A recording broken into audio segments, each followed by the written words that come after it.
Le vice-président de la Confédération africaine de football, CAF, le Mauritanien Ahmed Yahya, s'est exprimé sur le match Algérie-Cameroun et le scandale de l'arbitrage qui s'est produit pendant la rencontre.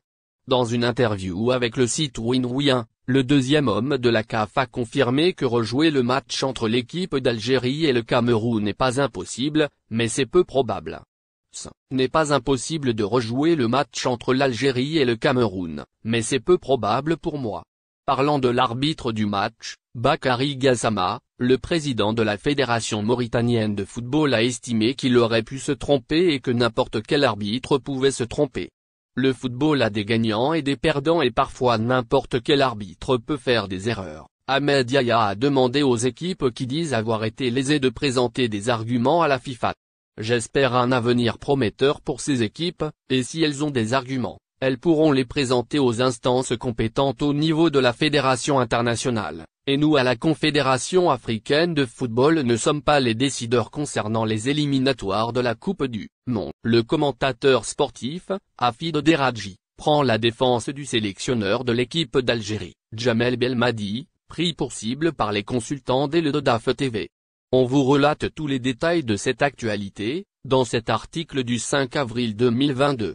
L'ampleur que prend le sujet de la défaite de l'Algérie, et par conséquent, son élimination du Mondial 2022 ne fait que refléter la grandeur de cette équipe. Cependant, le sélectionneur national a enduré des tas d'accusations et a même été culpabilisé de cet échec. De ce fait, Hafid Deradji a décidé de sortir de son silence et dévoiler l'inédit à propos de Belmadi, pris pour cible en Algérie. Notamment par les consultants de la chaîne et le Daf TV. À travers une vidéo postée sur les réseaux sociaux et reprise par Dia Algérie, le commentateur s'est mis à dénoncer la haine des analystes et consultants qui s'en prennent au coach Belmadi. Ainsi, Hafid Deradji a littéralement révélé que ces déclarations à l'encontre du sélectionneur des aides sont juste narcissiques. Selon lui, il ne porte que de la haine et de l'amertume envers tout ce qui est beau et réussi en Algérie, faisant ainsi allusion à l'entraîneur national. De plus, Hafid Deradji a poursuivi pour dire que ces partis auraient souhaité le départ de Belmadi bien avant ce moment.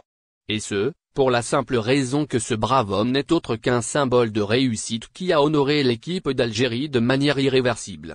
Hafid Deradji émet d'autres révélations en défense de Belmadi dans son allocution. Le célèbre Algérien a souligné que les victoires de Belmadi et sa réussite n'ont pas laissé place aux propos offensifs habituels à l'égard de l'EN. Ainsi, ces personnes se retrouvent dérangées des réalisations de l'entraîneur magique des Verts. Et donc, il profite du moindre échec pour le cibler. Désormais, ce brave homme endure sévèrement les conséquences de la disqualification à la Coupe du Monde au Qatar. Selon Hafid Deradji, en Algérie, la victoire, comme pour la défaite, met lumière sur la haine consentie envers la personne qui réussit et même qui échoue.